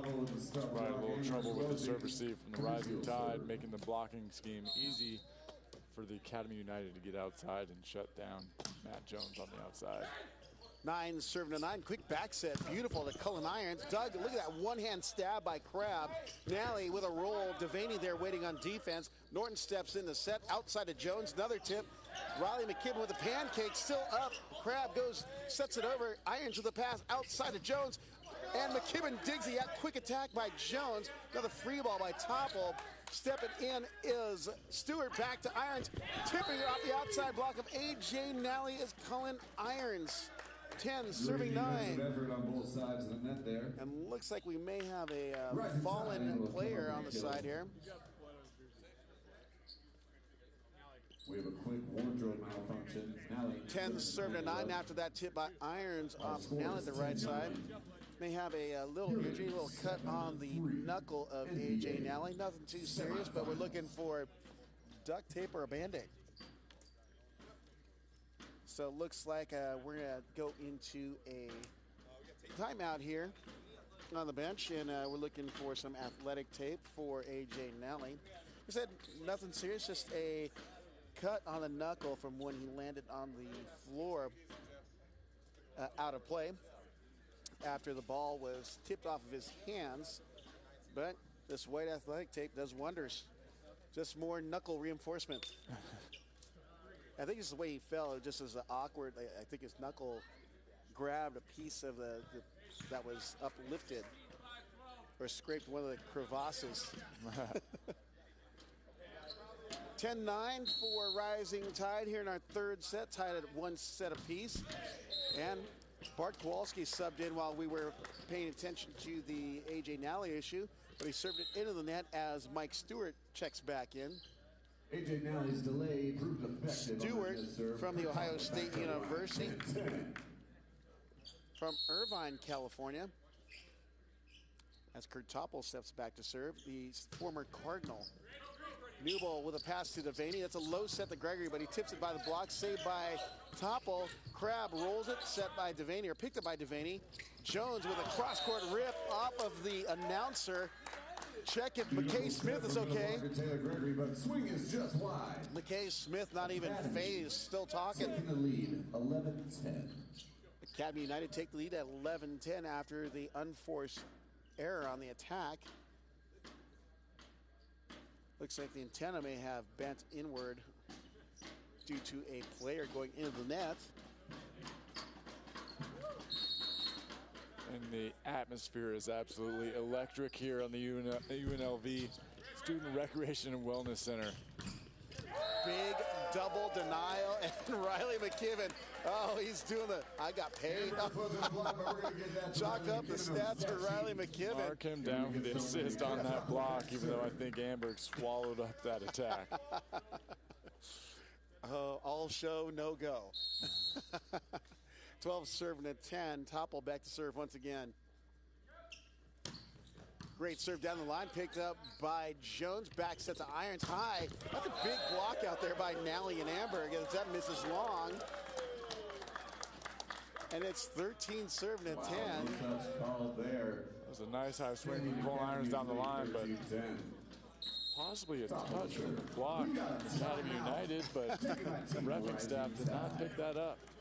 Well, you know, one of the players could have fessed up to it, but instead we're going to need a confessional built here in our venue. That's right. That's right. Hopefully the pastor comes in after this morning's sermon. Yeah. 13 serving at 10 after Rising Tide takes a timeout, down 13-10 in our third set.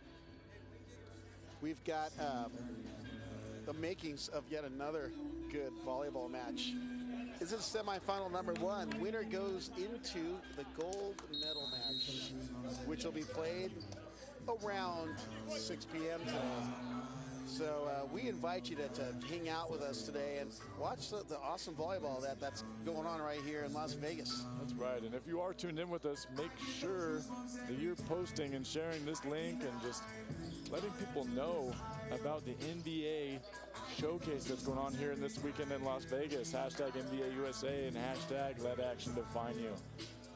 Yeah, be sure to the social media and the webpage, and going to watch the YouTube feed is the best way you can support right now, because they're trying to get sponsors to buy into this men's volleyball league. And if the NVA can get those sponsors, it means we can start getting more and more tournaments with more consistency. Right now, you saw the graphic after the third set.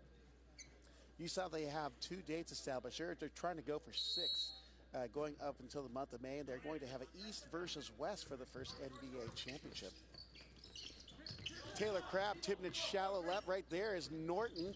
Irons with a big swing, gets it off the end line. This time he knocks it by the block of Nally and Amberg as Iron steps back to serve.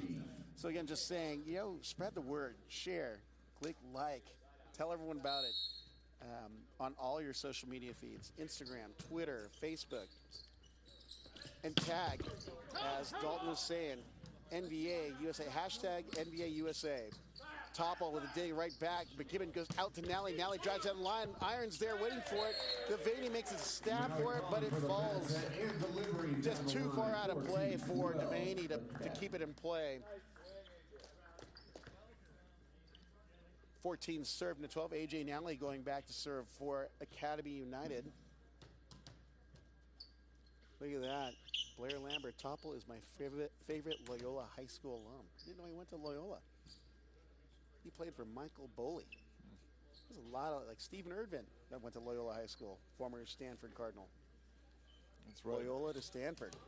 Yeah, we'll probably be seeing Stephen Erdvin on the court later today with Team Blizzard in the next semifinal match coming up. Karen, I see your question. Where's it going to be on the West Coast? Academy United is going to host the first NVA weekend. That's January 27th and 28th. Details we know it's going to be at Academy United. They're going to start ironing out those details as we get closer to the date, but plan on that weekend of January 27th and 28th. Subbing in is Brandon Directo for the first time, played at Irvine Valley College. They're down 13-14. He was definitely an X factor yesterday for Rising Tide. That's right. He came in the first day and had a pretty big standout match, getting them their first win of the tournament on day 1 with their second match. Let's see if he can make a difference here and bring them back into this one. Going back to serve is Thomas Amberg, a 6'9" middle from UCLA. Big jumper pass by Norton, set out by Devaney. Newble off the block, picked up by Crabb. McKibben back out to Crabb. Tip, waiting there is TG13, his former teammate. Knocking it cross quarters, Isaac Newble. Look at that. Taylor Gregory is looking at Crabb like, I know you're junk, man. Right, great court awareness there by TG13. Picking up that tip. He's not blocking. 14-15. They're able to get a nice offensive attack from Newble on the outside. It's so funny. That's the smile you can see. That was like one of those moneymaker smiles that TG13 gave Krabs. Like, I knew you were going to do that. Service floats long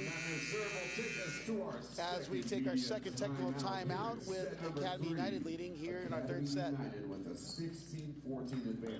That's right. So if you're just now joining us, this is the NVA Showcase, which means this is the first tournament in trying to start the Professional Volleyball League over here in the United States to give American players a chance to compete at a very high level here on American soil. So after this, the NVA season will kick off on the weekend of January 27th and 28th on the West Coast, hosted by Team Academy United. And then after that on the East Coast, hosted by Team Pineapple in Indiana.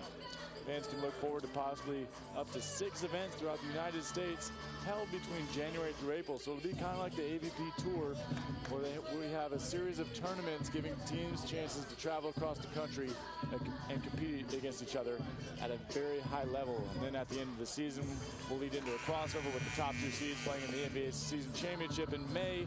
Make sure you stay tuned for more info to come and check out NVAUSA.com and make sure you spread the word about the professional league that is blossoming here in the United States, starting here in Las Vegas. Hey, Karen, I see your comment about you're hoping it's going to be in Southern California. Well, you know, there's I'll say a very high likelihood there will be one in Southern California. They're locking down the dates. I'm pretty certain they have the facility. They just got to lock down the dates. So, and if I were to be a betting person, that SoCal location would be right around South Orange County in a place called Lake Forest. So, but if it isn't in Lake Forest, I'm making a stab. Or possibly the Pyramid up in That's Long Beach right. State, one of the greatest gyms in the world. Of the Illuminati.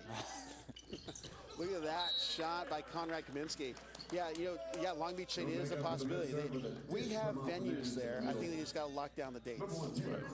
So it's going to be in SoCal. Just keep visiting the NVAUSA.com page. And we know the content has been slow, but it's coming. And this weekend is going to give more content for the page to populate, and we'll have more information. We're going to lock down more of the rosters, and there's going to be some changes, but not a whole bunch, because there is a lot of interest in this league and players that want to play. And as word gets out, there are coaches and club programs who want to host these kinds of events there. That's right. It's only going to be a matter of time until they get the ball rolling on this, and there's already been a lot of interest as far as people getting teams involved in this league. AJ Nally with a little bit of show and take. Give me the stuff lock for Academy. They've extended their lead. Academy United now up 19-15 as Rising Tide takes their second timeout. What do you see on the stat sheet there, Dalton? For Academy United, AJ Nally and Taylor Crabb both leading the attack for the team, with each recording 10 kills, and then also Thomas Amberg with 8 kills. Chesapeake Rising Tide having a little bit of trouble putting the ball away as of late, but Colin Irons is leading the offensive attack with 11 kills. We also have Newble, who has 6 kills, along with Matt Jones, both on the outside. Taylor Gregory also has 7 kills, hitting at 700%. Good stuff here in the NVA Pro Volleyball Showcase semifinal match number 1. These two teams are, well, all the teams have been pretty evenly matched. Each team can upset the other team on any given match at this point. Rising Tide making an adjustment. They put Brandon Directo into play outside, and he was definitely another X factor for Rising Tide that got him through the day yesterday. Our score is 19-15. They had Brandon Directo and Isaac Newble playing opposite of each other. See Taylor Gregory on our feed, and that's Taylor Crabb serving. He's going short to Norton. Devaney outside to Irons. Crabb there for the dig, and he realizes he probably should have had that. Point going to Rising Tide, 16 serving to 19. Topple and Kaminsky doing a nice job of slowing that ball down, and Taylor Crabb just shakes his head in dismay, knowing that he probably should have dug that ball. Going back to serve is Isaac Newble, 6'1" outside hitter from Maui, Hawaii. The one-timer by Mike Stewart gets it done, and it's point, and they're within a pair at 17-19. Newble serve again, 17. Newble, his serve is a little deceiving there. It looks like it's just a basic top spin, but, it's moving, and it's coming fast. Crabb with a good pass to McKibben. Topple has to adjust his approach. I think he may have slipped a little bit. Irons with a knuckler by the block. Stunts, picks it up. McKibben sets out to Nally, who knocks it off the block of Irons and Stewart. Irons knows he should have had that ball. He lined up perfectly on the attack, but didn't penetrate. Look at that ball. Nice sub by the libero there for Academy United, and Irons reaching back into the court, probably should have kept that outside hand firm down the line. Coming from the man, the myth, and all the knowledge, that'd be Dalton Ammerman, DA. Jones finding the empty real estate here in Nevada. No shallow graves there. Instead, just a kill by Matt Jones. Thomas Amberg reaching up a little high on that ball. Jones is able to hit it right under that inside arm.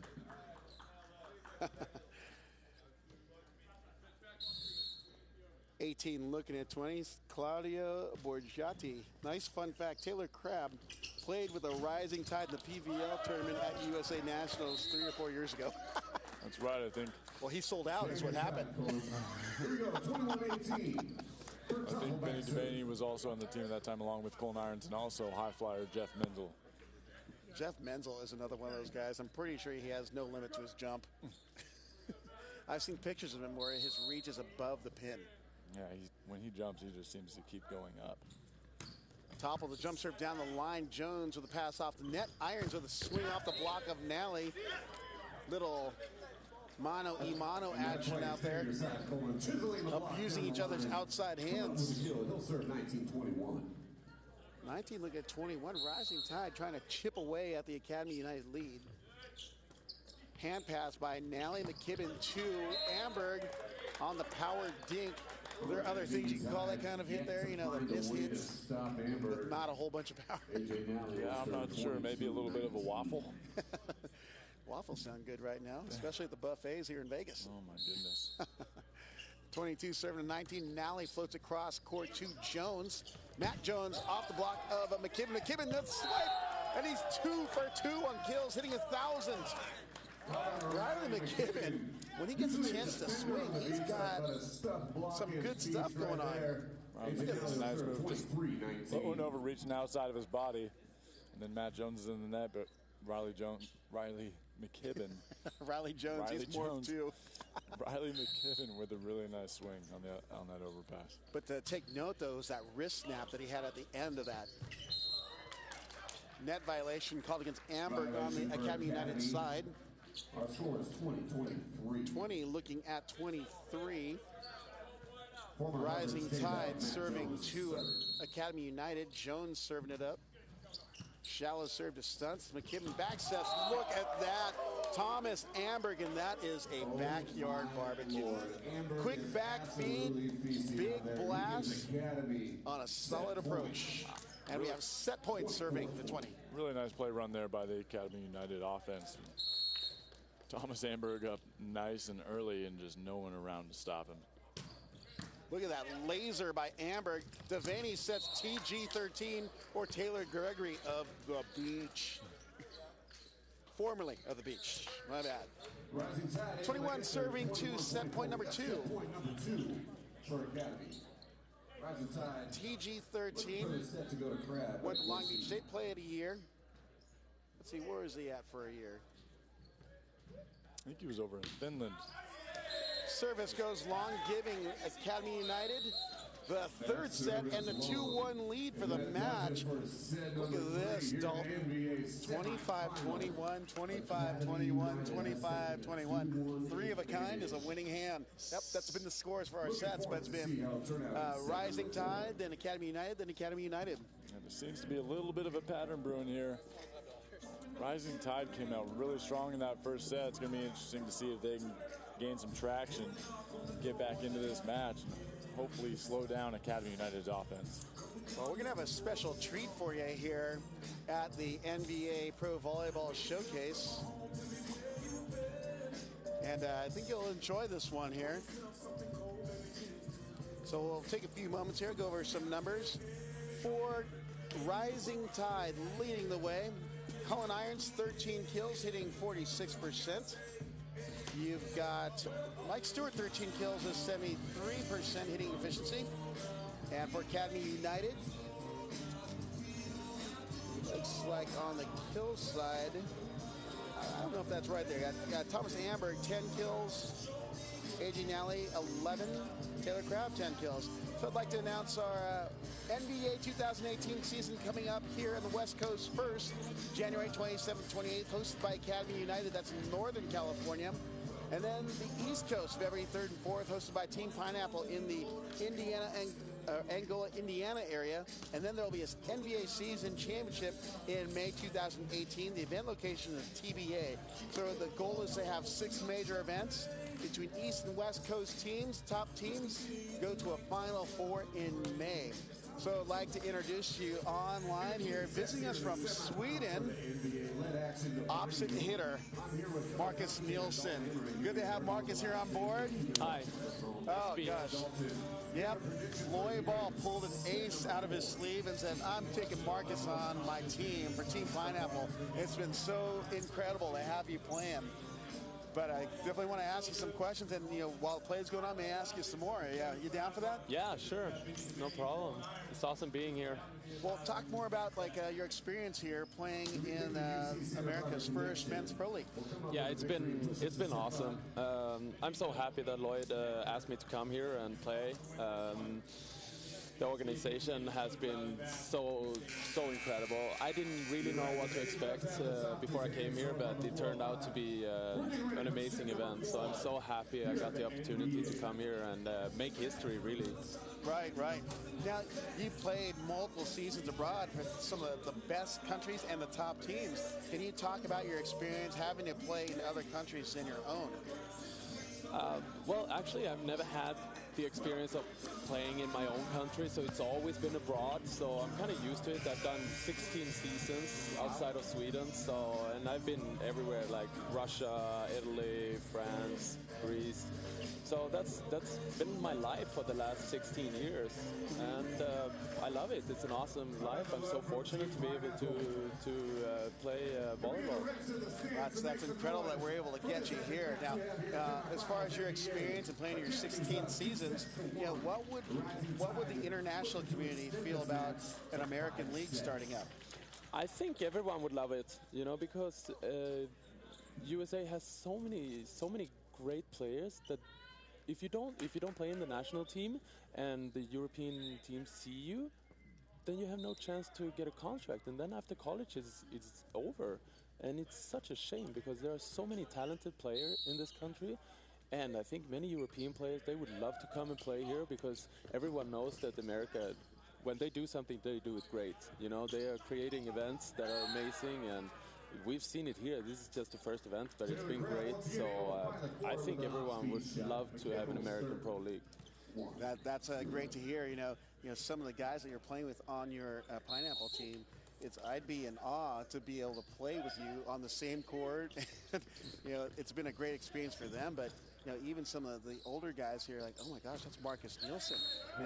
They know who you are, and they get stuck. But to be able to play in a pro league against players like yourself here, I think would provide such a great opportunity, learning for American volleyball players as well, because your training and your experience would be so valuable to everyone here. Yeah, I would love to be part of the startup of this pro league and to give it all and see if I can help in developing it into something great. Yeah. Oh, for sure. Now, as far as the weekend has gone, talk about some of the things that you've really liked about having a structure like this, or even just playing with Team Pineapple. Well, Team Pineapple is like a family. I didn't know what to expect. I didn't know nothing. I knew Loy before I came here, but these guys, they are like family. They are a bunch of brothers just playing for each other, and they took me in like one of their own, and it's been so amazing. Excellent. Well, we'll look at the play, and we'll ask you more questions as we go through, and we'll definitely get your insights, since you're the man. You're the international man of mystery. Awesome. It's such an honor to have you here, though, Marcus. Thank you. I appreciate it. That's Vince Devaney with a serve for Rising Tide. We're tied early 2-2 here with Taylor Crabb knocking it down at the right side, and Cullen Irons now getting a swing. It's blocked at the net as it falls on the Rising Tide side. So what are some of the differences, if any, that you see between these American players and what you've seen playing abroad? Well, all of these players, they've been to college, they know how to play the game, and they are really skilled. And even though you haven't heard their names, everyone plays really good volleyball. It's high quality here, from all teams in this tournament, and they play with a lot of passion, the American way, and it's awesome to play it and to see it. Growing up in Sweden, I believe you grew up through a club program, right? All through, you're 10 years old and you're playing all the way through, then you just kind of go and play internationally from there, correct? Yeah, it's true. We have a high school program, actually, where the best teens from Sweden, they go 3 years in high school together. And after that, I played one season in the highest division in Sweden, and after that I left. I was 19 when I left Sweden, and I've been abroad since then.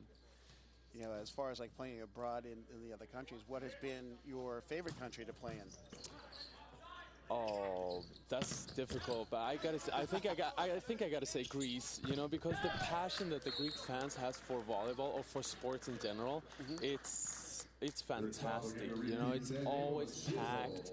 The crowd is going crazy, and they just keep singing the whole game through. And you can. It's such an adrenaline kick to play in front of a crowd like that. Excellent.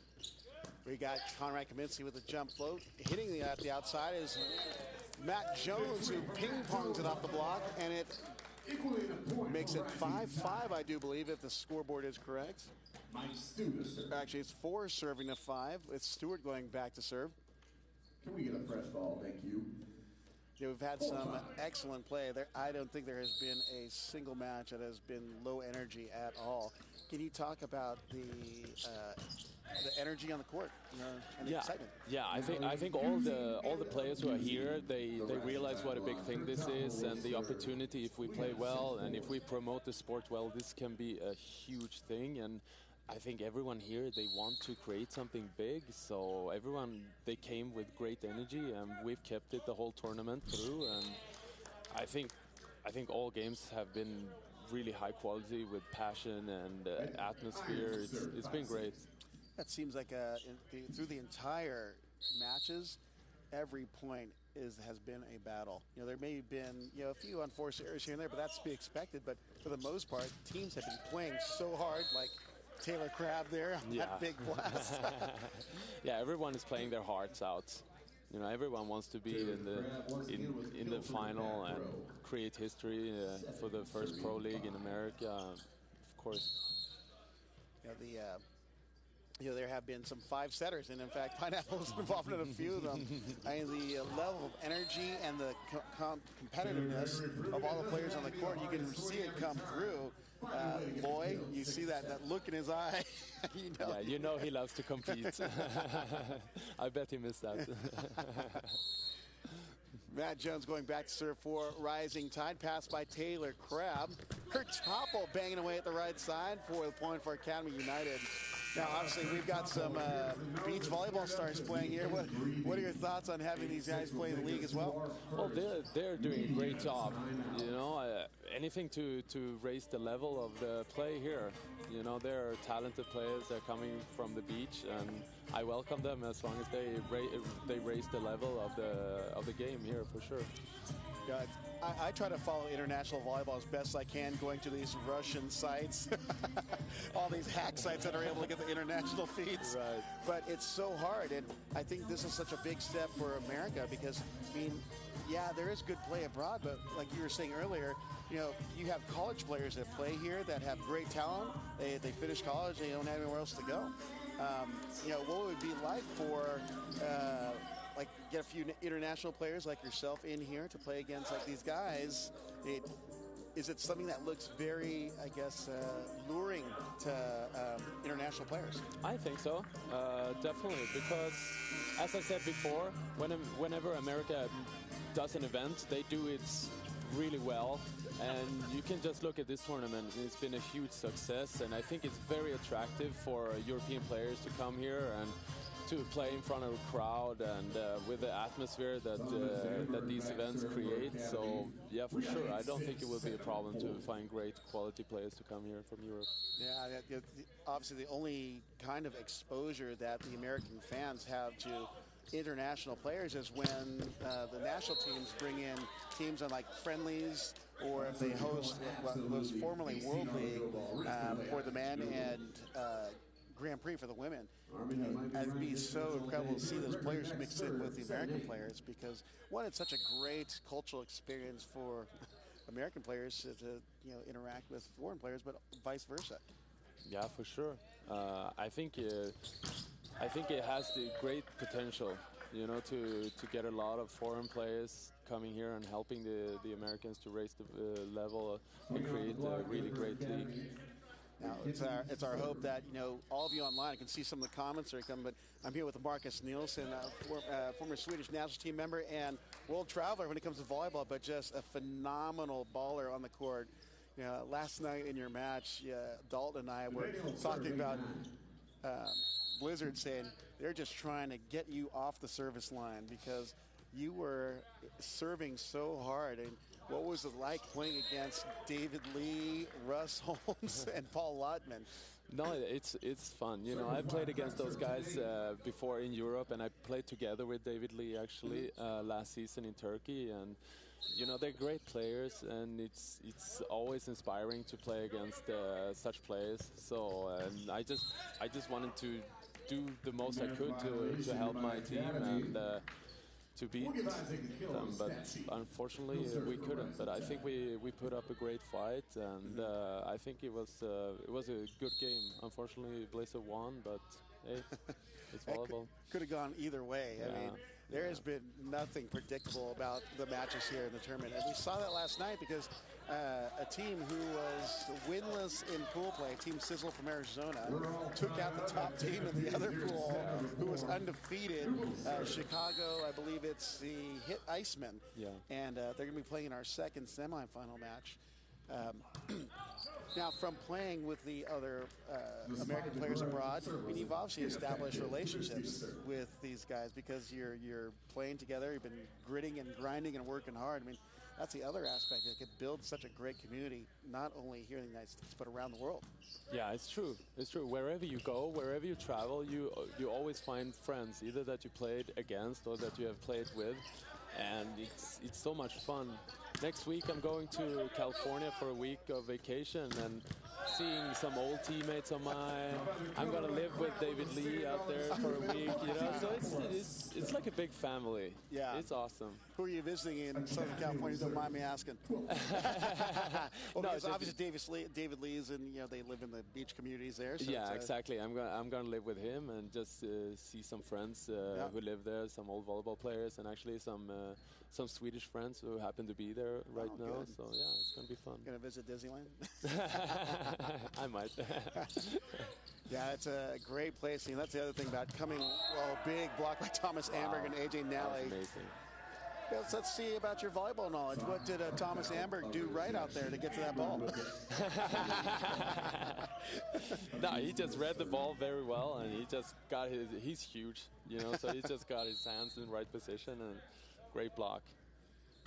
Yeah, you got your hands on a few blocks last night, and there was a lot of power, you know, and that's a thing that we don't get to see at all. Well, only when teams come visit us in the summer in friendlies and World League, but we get to see the level of play in other countries, which is incredible. I mean, you know, all these countries in Europe and even South America, you get to see the Brazilians. Frenchmen have been making a run lately with great players, but we get to see that the different styles of play based on the different coaching styles and you know, being a part of so many different countries' leagues. Are there differences? Do you see those differences? Or? Yeah, for sure. Every country is different, and I think I've been fortunate enough to play in so many different countries, and I try to take the best out of every country because you know you have good things and you have bad things from every country and every style of playing and practicing. So I would like to think that I've taken the good things with me and collected the best things. Yeah. We've got a 14-12 lead by Academy United. Academy United trying to close it out here. They are up 2-1 by taking sets 2 and 3, 25-21 and 25-21. But Rising Tide has one under the belts. They also won 25-21, and they're trying to push it to a fifth set tiebreak. So in watching this match so far, any favorites yet? I got to put you on the spot. Yeah. Well, we played against Academy in the pool play, and that's a really strong team. So before the game started, I actually thought that they would win in straight sets. But as you said before, there is no easy games in this tournament, and Rising Tide is really playing great. So it's possible that this is going to a fifth, as many other games has done. Nice hit by Thomas Amberg. Played 1 year in France. Have you played against any of the players that are here on the court abroad? I've been playing against a few on the court right now. Kurt Toppel, the opposite of Academy, I played against him in Greece when he was there. And I think that's the only one I played against. Now, right now. What team were you on in Greece? I was in Panellinios for 2 years, and then I was in Heraklis for 3 years. Okay. You learned Greek when you were out there, or you just stuck with English? No, actually, since I was there for 5 years, I actually learned Greek. Oh, wow. So my last year there, I spoke fluent Greek. But you know, that's back in 2009, so I haven't used it since. So you forget languages. But I do like languages. I try to pick up a little bit here and a little bit there from the different countries that I play in. Well, you know, it's great to get that international experience, and obviously coming here, you have to learn English, and it's excellent English. But we know that that's actually taught in their system in Sweden, correct? Yeah, it's true. We start learning English pretty early on in school, and also because all the movies, all the TV shows that we watch, they're just subtitled. We don't dub them, so I think that helps a lot also. Yeah. Well, if we get you out here to play in the league, get you then I might lose my accent also. And there's so many. Are there particular areas that look appealing for an international player to come in and play here in the United States? Like if there would be teams like in LA, San Francisco, you know, in the Midwest, like in Chicago. Is there? What would be a favorite area for you? And it's, you know. Well, it's hard to say, you know, because California has a special place in my heart. Of course, I've been there 4 or 5 times, and also visited Florida, which is a great place. I have friends there. Right now, I just created a bunch of brothers from Indiana, you know. So it's hard to choose a place. So you're gonna learn Spanish for all the Puerto Rican players. Exactly. Those are some passionate volleyball players as Puerto Ricans. Yeah. That's what I love about volleyball. You know, when you get that passion in the game, that's when you get that extra adrenaline, and you just jump a little bit higher, you hit a little bit harder, and that's a great feeling. Yeah. Now, because the NVA. The discussions about it started probably like 6 to 9 months ago, and it's gotten out in the international community. What kinds of things are you hearing from guys that you've played with abroad? There's a lot of buzz about this tournament here. Everyone is excited and wishing me good luck before I came here, and just people following. Unfortunately, the time difference makes it hard for Europeans to watch every game, but they're following it online, and there's a lot of buzz. Well, I'll call them out because I watch those 2, 3 in the morning matches here because I watch you guys play. So yeah, it's our turn now. But I'll even watch the archive just because I know there's so much good volleyball out there in the world. I'd love to see those players come here. Yeah. You know, they come here, and you know, it's unfortunate because like in other countries, the volleyball players are seen as like rock stars. They're personalities that are popular in that community. I would love to see something like that happen here. That would be awesome. I think it has the potential to become like that also. If this NBA tour can explode a little bit, it's been starting off great, so definitely has potential to do that. Yeah. Well, you know, from my experience as a non-player, and I've been blessed and fortunate enough to meet international players and, you know, stay in contact with them, and, you know, knowing their personalities and the way that they are with people and their demeanor on the court, they're excellent personalities, ambassadors of the game like yourself. So I mean, can you imagine the community of Swedish volleyball players, Brazilians, Russians, just all coming together? I mean, yeah, it's awesome. You know, sports unite, and I feel like amen to that. Yeah. Yeah, we actually had some friendlies against Iran a couple of years ago here, and you know, obviously there were tensions, but you know, we had that one thing in common was volleyball, and but we also discovered they are good players. Yeah, they exploded a few years back and just came from nowhere into dominating the world volleyball. Yeah. They're doing great right now. It's awesome. We've got a 18-14 lead with Academy United leading Rising Tide, but Rising Tide making some adjustments to their lineup, hoping to grab this 4th set. But we've seen the rising up of Taylor Crabb of Academy United, and it's 15-18 as we get closer here. As a coach from the coaching side, what would you be telling Rising Tide right now to get back into the set? Well, they just got to keep pushing, especially from the service line. They got to rip some serves and not be passive. just be aggressive all the way, and to try to get the academy setter off the net and make it a little bit easier for the blockers. Oh, look at that. Excellent volleyball knowledge. I'll just let Marcus have the mic.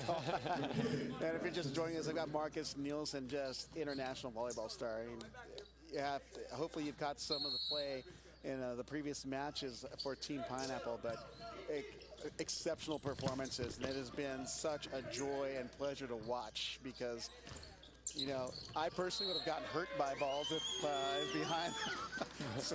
But there have been some laser beams hit by Marcus off the service line and attacking. A lot of noise off the balls you've been hitting. Yeah, I love it. It's awesome. The international assault. We've got Vinny Devaney serving for Rising Tide, down 16-19 in our fourth set. Float serve down the line to Crab. McKibben goes back to Crab, and Directo unable. Oh wait, it ricochets off the scaffolding. Down ball by Directo, dug by Nally. Middle attack dug by Devaney, pokey by Irons. McKibben sets back to Crab. Crab is rejected by his flying Hawaiian brother, Isaac Newble. What do you think of that rally, Marcus? Wow, that was amazing. That's what I'm saying. It's really high-level volleyball that's being played this weekend here in Vegas. It's great to see. Yeah, you know, I don't know if you're familiar with the collegiate system here, but you know, there's a Division 1 through 3 and it's like a private school division, like a NAIA. But what I've been discovering is there's talent everywhere, and I would have never heard of those guys if they didn't play international ball, because they're going to play abroad. And if we were to get a league here, we would have a deep pool of talent, and mixing in with international, you know, stars like yourself. Yeah, there are so many American players that you never heard of. You know, the whole college thing is so huge. The amount of players that graduate every year, it's just unbelievable. Some of them, they make it to Europe, and some of them, they just have to quit because there's nothing here in America. So, yeah, pro league in America is necessary, I think. Yeah. Well, a lot of them, one of the things that we realized last year is up to 300 American players signed transfers to play abroad. So, yeah. Yeah, that's crazy. Now, I don't know the breakdown between men and women, but that number would grow. And even just from my conversations with people that I know, they're like, "Hey, Rob, what's this professional volleyball league?" And people are coming out of the woodworks. You know, even my Brazilian friends are saying, like, I won't say that their full names, William and Mauricio, but they are looking like there's an interest in the international community. Oh yeah, for sure. Rising Tide within 3. Jones hitting off the block. Net violation by Academy United, and it's only a 2-point lead now.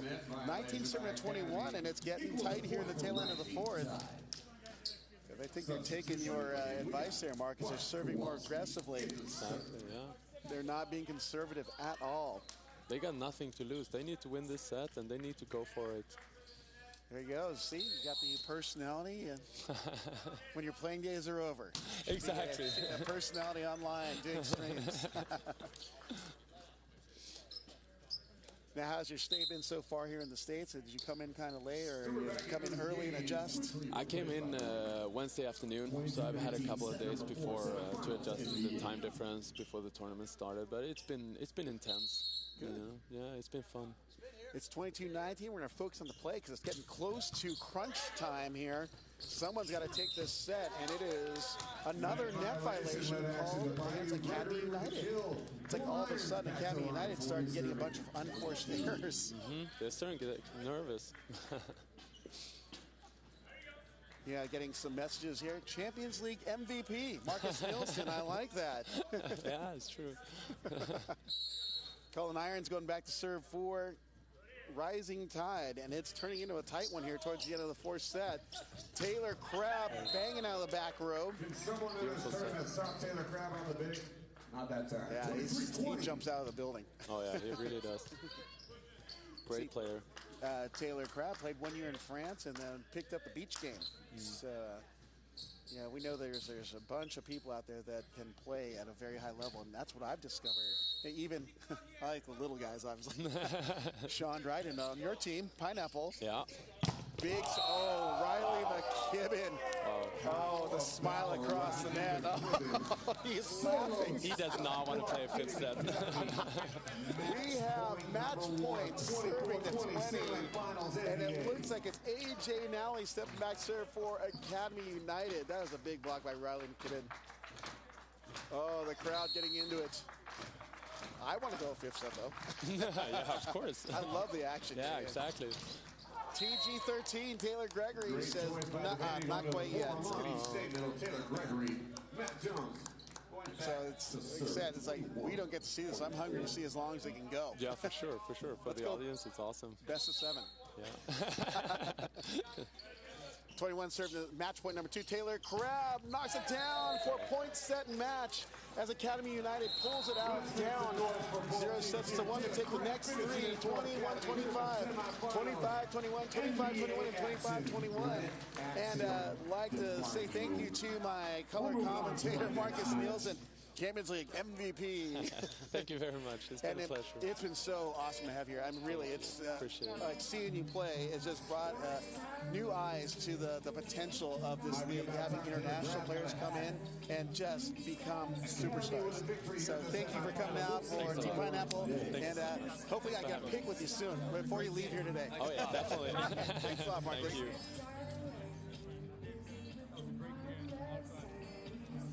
So, ladies and gentlemen, that was Marcus Nielsen, a former Swedish national team member and CD MVP and World Traveler Volleyball Superstar. Marcus Nielsen is such a great player and has been so entertaining to watch him play, and the potential is here in the NVA. You know, what do they say in Field of Dreams? If you build it, they will come. And he's basically just affirming that fact. If we build this, the players will come. So, you know, it is such a great pleasure to have players like Marcus and even our American players with just great personalities and just great knowledge of the game and great skills to come to the United States and play volleyball. We're going to be going courtside soon and find out who our player of the match is, and well, next year when we're ready. But stat-wise, we're looking at leading the way for Academy United. See if I can go through the stats here. 18 kills for Taylor Crabb, 469. And looks like we're about ready to go courtside with Mark Matrakos to find out who our player of the game is. All right, there you go. Here's Mark. All right, guys, we're here with Academy United star Taylor Crabb getting MVP of the game right there. Taylor, congratulations, man. So tell me, you're trying to get a little rest there going into the final game. A little shaky in the first game, had to come in and take care of the last 3. What are your thoughts about the game? Yeah, they came out ready to go. We came out a little flat. Our coaches made some good changes, and we were able to pull it out. Awesome. Was there anything talked about in the timeouts to kind of get you guys' head back into the game to take over 2, 3, and 4? I think just bringing more fire. You know, early morning match, we came out kind of dead and quiet, but we picked up our energy. Awesome. So you have one more match today, final match at 3 o'clock. Who are you looking to face in that one? Either team. Both teams are great. A lot of good competition out here, but whoever it is, we'll be ready to go. Awesome. Well, congratulations. Great job on the win, and we look forward to seeing you later on. Back to you guys. All right, ladies and gentlemen, that was Taylor Crabb of Academy United, our NVA player of semifinal match number 1. And we have more semifinal number 2 coming, as well as our bronze and gold medal matches later on today. At 12 o'clock will be semifinal match number 2, and we've got some great action coming at you. For Dalton Ammerman, Marcus Nielsen, and myself, NVA, let action define you. Come on back online, 12 p.m. or even a little bit before, and be sure you can go to the YouTube link and we can interact with you there. So you have questions, feel free to ask. We'll knock them down as best we can, but we are waiting to get more play going on today on this fun Sunday of the NBA to determine who our semifinalists as well as our bronze and gold medalists will be. Until next time, or the next 50 minutes, we'll catch you then. This is Rob, and I'm out.